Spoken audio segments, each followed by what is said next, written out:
Station 7 présente Ils font le Sud.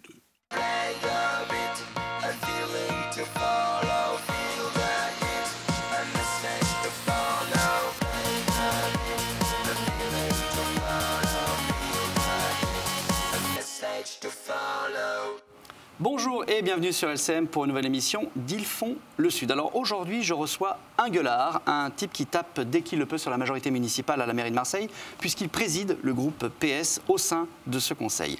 Stéphane Marie, bonjour. Bonjour, belle chef. introduction, non? Oui, tout à fait. Alors tu es une star, hein? On parle de toi, il y a 6 mois. Tu as dit que je gueule, mais je gueule pas fort. Où tu gueules moins que Patrick Mennucci, peut-être? Moins fort. Non, simplement, j'essaie d'argumenter, j'essaie de critiquer la gestion municipale. Hein. Ouais, alors Patrick Mennucci qui était avant le président du groupe PS au conseil municipal. Alors, première question, quand on connaît l'état dans lequel est notre ville, les difficultés que sont les siennes, est-ce qu'il ne serait pas, c'est peut-être un peu utopiste, un peu fleur bleue ma question, mais on va commencer en douceur, est-ce que ce ne serait pas utile de vous donner la main pour essayer de trouver des solutions au chômage, à l'insécurité, aux problèmes de transport, à la dette abyssale, au lieu de, à chaque fois qu'il y a un conseil municipal, dès que Gaudin dit quelque chose, le groupe socialiste dit je vote contre, c'est pas bien, etc. Alors, c'est tout à fait le cas. Hein. Lorsque j'ai été désigné par mes collègues présidents du groupe socialiste, j'ai indiqué au maire de Marseille que nous serions une opposition constructive. Tu as noté la cacophonie qu'il y a en ce moment sur l'aménagement des rythmes scolaires de la ville de Marseille. Avec les enfants qui tous les vendredis sont laissés en galère. dehors. Donc nous avions des propositions concrètes. On a sollicité le maire de Marseille, son adjointe. On souhaitait lui proposer notre projet. On est dans cet état d'esprit. On essaie, monsieur le maire, de dialoguer avec votre proposition. Alors qu'est-ce qu'il dit, lui? Il dit qu'il a gagné largement, qu'on a perdu largement et que c'est lui le maire.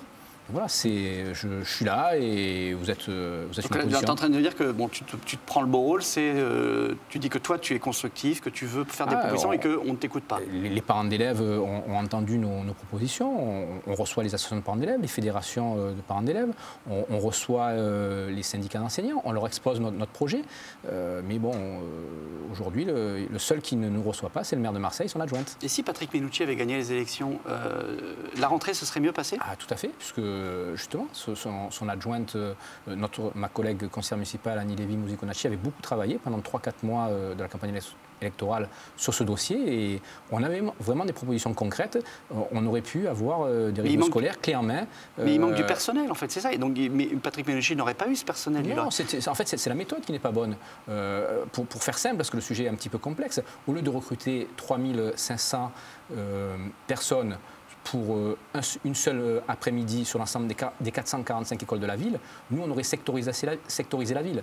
On aurait eu des rythmes scolaires dans certaines écoles le lundi après-midi, dans d'autres le mardi, dans d'autres le jeudi et dans d'autres le vendredi. Donc ça veut dire qu'on aurait diminué par 2 le nombre d'animateurs et ils auraient eu en termes de volant horaire le double d'heures que leur propose la ville. Donc c'est tout simple, hein. C'est une méthode et on aurait contractualisé avec l'ensemble du tissu associatif, que ce soit le conservatoire de musique, les centres sociaux, les clubs de tennis. Bon, donc on avait un vrai projet, mais on ne nous a pas laissé le temps de l'exposer. Alors je veux bien qu'on dise on est des gueulards. Non, on n'est pas des gueulards. On est là pour participer à la gestion de la cité, de construire avec le maire de Marseille l'avenir de nos enfants. Mais, parce que tu reconnais, il a gagné quand même. Hein? Oui, il a gagné. Donc, en fait, il a gagné. Et il a bien gagné. Hein. Il a bien gagné, mais parce qu'il y a quand même un mais, il a gagné avec 20% des inscrits. C'est-à-dire que, bon, c'est pas à notre avantage en disant ça, parce que nous, on a encore plus perdu. Mais seulement 20% des Marseillais inscrits sur les listes électorales ont voté pour Jean-Claude Gaudin.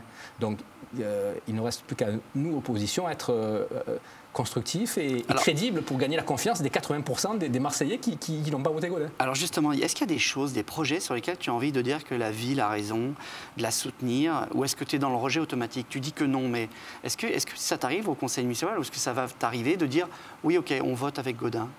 Oui, on va dire 80 ou 90% des rapports en conseil municipal sont votés par la majorité des groupes. Hein. Après, il y a des sujets clivants hein, sur l'aménagement, sur le stade Vélodrome, par exemple. Sur le loyer du stade, 8 millions d'euros, le chiffre qui avait été énoncé par la Chambre régionale des comptes, qui a été repris à son compte par le maire de Marseille, nous avons voté pour, considérant que ce chiffre...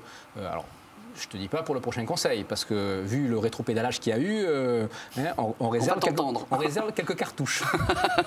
Alors, est-ce que tu as compris la déculottée que vous avez prise au municipal? Est-ce que vous avez fait votre inventaire, comme on dit, sur les raisons de cet échec qui a surpris tout le monde, quoi? Alors, collectivement, on ne l'a pas fait. À titre personnel, avec quelques amis, oui. Hein. On peut penser qu'on était dans le pire des scénarios. Hein. Un gouvernement dont la politique économique et sociale n'a pas été comprise. Notre candidat tête de liste qui apparaissait un peu comme le porte-parole du gouvernement, hein, malgré ses grandes qualités et son expérience. Notre tête de liste sur Marseille, donc Patrick, son expérience, donc a porté ce boulet de candidat du gouvernement. Après, il y a eu dans certains secteurs... Tu ne peux pas dire que vous avez perdu à cause du gouvernement. Non, pas que ça. Non, je suis d'accord. Est-ce que la gauche était vraiment unie? Chacun a fait quand même une campagne dans son secteur, hein, une bonne campagne, hein, mais après, dans chaque secteur, moi dans mon secteur par exemple, la réforme sociétale du mariage pour tous nous a fait perdre beaucoup de points. Après, le fait aussi que le Front de gauche n'était pas allié avec nous au premier tour, ça nous a aussi mis en faiblesse dans certains secteurs, où on était troisième au lieu d'être deuxième. Si on avait fait peut-être l'union dès le premier tour, on aurait pu mieux s'en sortir. Et d'avoir maintenu votre candidat face à Stéphane Ravier, c'est pas une erreur, ça, politique? Alors, moi, ce que je voudrais dire, c'est qu'au premier tour, au sort du premier tour, on n'a que 4000 voix de retard sur Ravier. Et entre les deux tours, on fait 6000 voix. Donc nous, on a rempli notre contrat.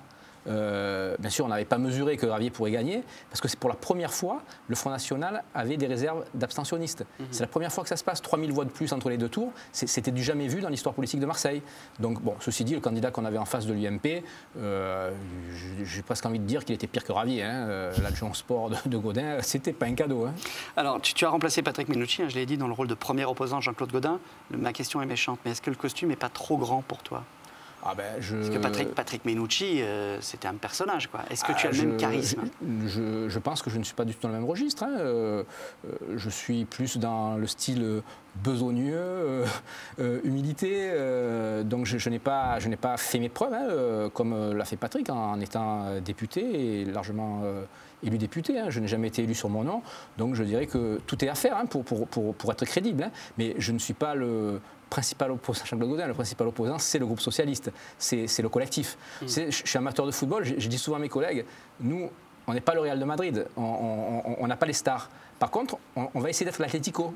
Hein, le collectif, le travail. C'est pas mal non plus, hein. Et l'Atlético, tu sais, l'année dernière, ils ont doublé le Real, ils ont été champions d'Espagne. Moi, j'allais dire plutôt, vous êtes à Arles-Avignon. Mais... c'est pas gentil, c'est pas gentil. Atlético, c'est pas mal. En tout cas, tu peux remercier Jean-Claude Gaudin, parce que grâce à lui, tu t'as fait parler de toi, tu as une réputation maintenant. Moi, c'est pas... c'est quand même plaisant quand on fait de la politique à un moment qu'on parle de soi dans le journal. Mon objectif, c'est de montrer aux Marseillais que le Parti socialiste est toujours debout, hein, malgré la gifle électorale qu'on a reçue, et que ce qui m'incite à penser que on va revenir, hein, doucement, c'est le nombre de collectifs citoyens qui émergent dans cette ville et qui cherchent aujourd'hui un débouché politique. Le débouché politique, ça ne peut pas être Jean-Claude Gaudin. Quand on voit aux quatre coins de la ville, je ne dis pas que la ville est à feu à sang, mais un coup, on manifeste parce qu'on nous supprime les fêtes de quartier. Un jour, il y a le problème des rythmes scolaires. Cette ville n'est pas gérée. Et donc, le fait d'avoir en face de ces collectifs de citoyens un parti politique, un groupe politique avec des élus à l'écoute et qui vont essayer d'être crédibles, peut-être que, en tout cas c'est notre souhait, hein, qu'on va franchir quelques étapes. Alors Stéphane, tu as 49 ans, tu es marié, tu as 2 enfants, tu vas bientôt 49 ans. Et dans une semaine je crois. Oui. Tu es fils de rapatrié, puisque ta famille est arrivée à Marseille en 1962. Tu aurais dû être au Front National avec un tel pédigré, non? Ah non, pas du tout.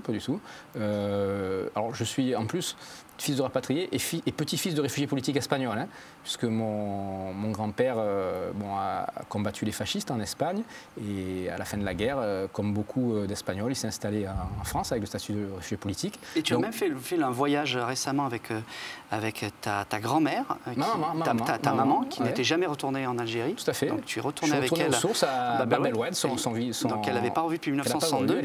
Tu l'as fait pour elle, ce voyage, mais est-ce que tu l'as pas fait aussi un peu pour toi? Je pense que je l'ai fait d'abord pour elle, mais une fois que j'étais sur place, c'est vrai que c'était émouvant de revoir l'école à laquelle ma mère est allé, de revoir tous les noms qu'on a entendus dans son enfance, la place des Trois Horloges, le Bab el Oued. C'est vrai que c'était émouvant, tout ce qui a tous les noms qui ont bercé son enfance.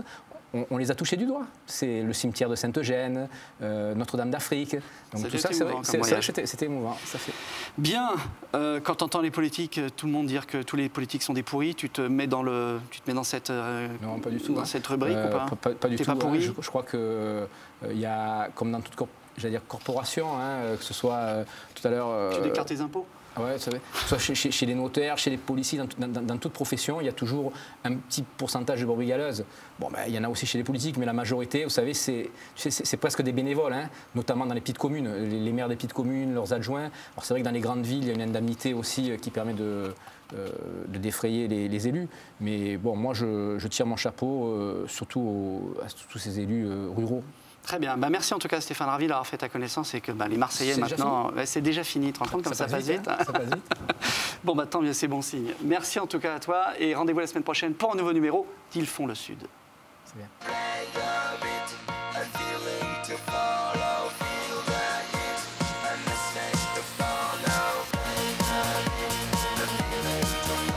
Pour revoir ce programme, lcm.fr.